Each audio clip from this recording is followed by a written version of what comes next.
फार OPS से हम चोट करेंगे। हमने हिमाचल बदला है, उत्तराखंड में भी बदलेंगे। नमस्कार, स्वागत है आपका JJN न्यूज में। आपके साथ मैं हूं निशा उपेती। आज राष्ट्रीय पुरानी पेंशन बहाली मंच की ओर से विशाल रैली का आयोजन किया गया है। मैं आपको बता दूं कि इस वक्त हम मौजूद हैं हल्द्वानी के वाटिका बैंक्वेट हॉल में, जहां पर आप मेरे पीछे नजारा देख सकते हैं कि कितनी बड़ी विशाल रैली यहाँ पे आयोजित की गई है। हजारों की संख्या में यहाँ पे लोग प्रतिवाद करने पहुंचे हैं और सिर्फ मांग कर रहे हैं सरकार से कि उनकी पुरानी पेंशन की जो मांग है वो लागू कर दिया जाए, उनकी पुरानी पेंशन को बहाल कर दिया जाए। चलिए इनसे बात करेंगे और जानेंगे कि अगर सरकार की ओर से इनकी मांगों को नहीं माना जाता है तो आगे क्या कार्रवाई इनकी ओर से की जाएगी।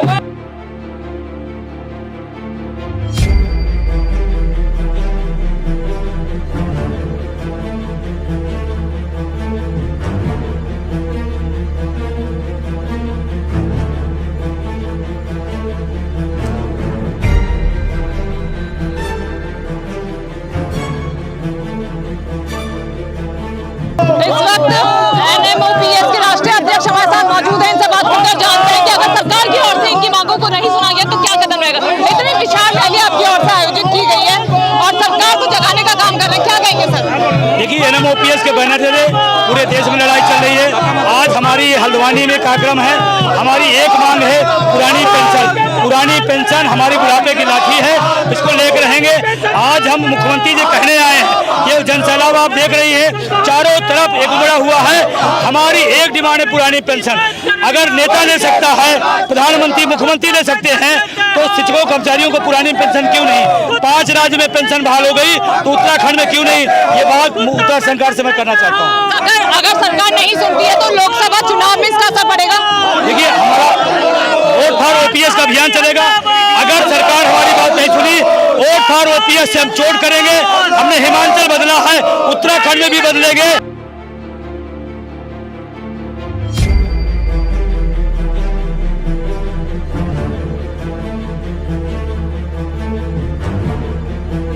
तो आप देख सकते हैं कि कितनी विशाल रैली हल्द्वानी में आज आयोजित की गई है। पुरानी पेंशन बहाल करने को लेकर इतनी विशाल जो रैली है वो यहाँ पर आयोजित की गई है और हजारों की संख्या में यहाँ पे लोग मौजूद हैं। आप देख सकते हैं कि पुलिस प्रशासन भी यहाँ पर तैनात है और पुलिस चप्पे चप्पे पे अपने कर्मचारी जो है उनके तैनात कर रखे हैं, जिससे यातायात भी डाइवर्ट ना करना पड़े और किसी तरह का यातायात में प्रॉब्लम ना हो।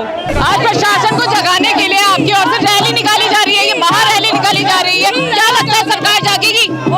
हमें लगता है हम जगा के रहेंगे और अगर नहीं जागी तो उनके लिए हम और ज्यादा संघर्ष करेंगे। चलिए मैम आपसे बात करेंगे। लगातार ओपीएस को बहाल करने की आप मांग कर रहे हैं, क्या लगता है आज की जो ये रैली है इससे सरकार जागेगी? बिल्कुल, सरकार को जागना ही पड़ेगा। ये हम लोगों के अधिकारों की बात नहीं है। हमारे बुढ़ापे का सहारा छूटा हमसे छीना जा रहा है। नेता लोग थोड़ी दिन काम करते हैं, पूरी जिंदगी वो लोग आराम करते हैं। हम पूरी जिंदगी काम करते हैं, उसके बाद हम किसके आगे हाथ फैलाएंगे अपने अपने अपने पालन पोषण के लिए? हमारे बच्चे क्या हमको बुढ़ापे में हमको पालेंगे? हमारे बच्चे जिनको हमने जिंदगी पाला बुढ़ापे वो हमको पालेंगे? ऐसा नहीं है। हम किसी के सहारे रहना नहीं चाहते हैं, इसलिए हम ओपीएस की लड़ाई निरंतर आगे बढ़ाएंगे और जो सरकार हमें वो ओपीएस दिलवाएगी उसी को हम वोट देंगे। नहीं तो चलिए, तो आप देख सकते हैं कि लगातार वी वांट ओपीएस के नारे यहाँ पे लगाए जा रहे हैं। सरकार से पुरानी पेंशन बहाल करने की मांग की जा रही है और आप लोग देख लीजिए। सर आपसे बात करेंगे। नमस्कार। नमस्कार। आपका नाम? मेरा हरकेश सिंह भारती है। पुरानी पेंशन बहाल करने की मांग की जा रही है। जन रैली देख लीजिए आप, कितनी महान जन रैली और कितनी विशाल रैली है, क्या कहेंगे? बहुत ज़्यादा विशाल रैली है। मैं धन्यवाद करता हूँ अपने समस्त शिक्षक संगठन और तमाम दूर दूर से यहाँ पर लोग आए हुए हैं और उनकी मांग है कि उनको पुरानी पेंशन बहाल की जाए। नहीं तो आगे आने वाले चुनाव में हम सरकार को भी दिखा देंगे। अगर हमारी मांगें पूरी नहीं हुई तो हमारे जो लगातार अब आंदोलन आगे जो हर जिले में लगाए जाएंगे, उसके बाद फिर दिल्ली में लगाया जाएगा एक बहुत बड़ा आंदोलन। और जब तक हमारी ये ओपीएस की मांग पूरी नहीं होती है तब तक हम लड़ाई लड़ते रहेंगे। और आज की जो रैली है बहुत अच्छी रैली है और बहुत ही इसका एक संदेश पूरे देश में फैलेगा, जिससे कि हमारी पुरानी पेंशन बहाल होगी। क्या लगता है सर, इस विशाल रैली से सरकार जागेगी जागेगी? बिल्कुल जागेगी, सरकार जागेगी, क्योंकि आज हमारे प्रदेश में कुमाऊं के 6 जिलों से और गढ़वाल मंडल से भी काफी लोगों ने यहाँ पर लगभग 10,000 की भीड़ आई हुई है। जो मैं खुद जनपद चंपावत का जिलाध्यक्ष NMOPS गोविंद मेहता हूँ, और मैं अपने जनपद से 1000 से 1200 लोगों की कर्मचारी, अधिकारी और शिक्षकों की भीड़ लेकर के हमारे साथी आए हैं, और हम सब पुरानी पेंशन लेकर रहेंगे। और इसके लिए हमारे कर्मचारी सरकार के खिलाफ, जो सरकार OPS बहाल करेगी उसके खिलाफ वोट देगा, जो सरकार OPS लाएगी उसके समर्थन में आगे की 2024 के चुनाव में अपनी ताकत दिखाएगा। तो अगर मैं आपको तस्वीरें अगर दिखाना चाहूँ कि इतनी बड़ी विशाल रैली यहाँ पर आयोजित की गई है, हजारों की संख्या में यहाँ लोग इकट्ठा हुए हैं, लेकिन इस बीच यहाँ पर धक्का मुक्की भी बहुत हो रही है लोगों के बीच में, क्योंकि विशाल रैली है और लोग जब सड़क पे चल रहे हैं तो धक्का मुक्की आराम से यहाँ पे देखने को मिल रही है। हालांकि पुलिस प्रशासन यहाँ पे तैनात है, लेकिन उसके बाद भी संख्या ज्यादा होने के चलते यहाँ पर जो धक्का मुक्की है वो देखने को मिल रही है। चलिए और लोगों से बात करेंगे और जानेंगे कि क्या मांगे उनकी है, और अगर नहीं होता है तो क्या कदम उठाया जाएगा। वी वांट ऑब्वियस के नारे आपकी ओर से लगाए जा रहे हैं, सरकार को करने का काम किया जा रहा है, क्या कहेंगे? हमारा कहना ये है, जब समानता का व्यवहार किया गया है तो सबके साथ एक सा व्यवहार होना चाहिए। अगर नेता लोगों को पेंशन मिलती है तो हम लोगों को भी पेंशन मिलनी चाहिए।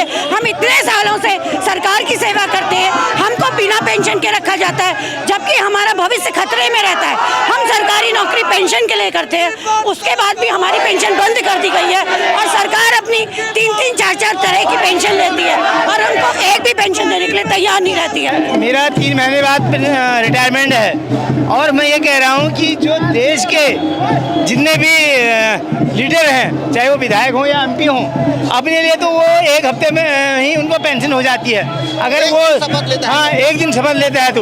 और यहाँ जो है हमारी 38 साल की सर्विस है, किसी की 40 साल की सर्विस, उसके बावजूद भी पेंशन नहीं है। या तो ये पूरे देश की पेंशन बंद करें, नहीं तो सबको पेंशन दें।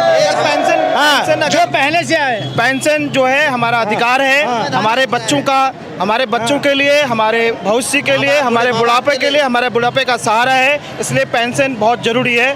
पेंशन अगर सांसद ले रहा है, विधायक ले रहा है, CM ले रहे हैं, सभी अगर OPS ले रहे हैं तो हमारा भी अधिकार है कि हमको भी पेंशन मिलनी चाहिए। इसलिए ये संघर्ष जारी है, जब तक पेंशन नहीं मिलती है तब तक हमारा ये संघर्ष जारी रहेगा। सरकार अगर नहीं मानी तो क्या कदम उठाया जाएगा?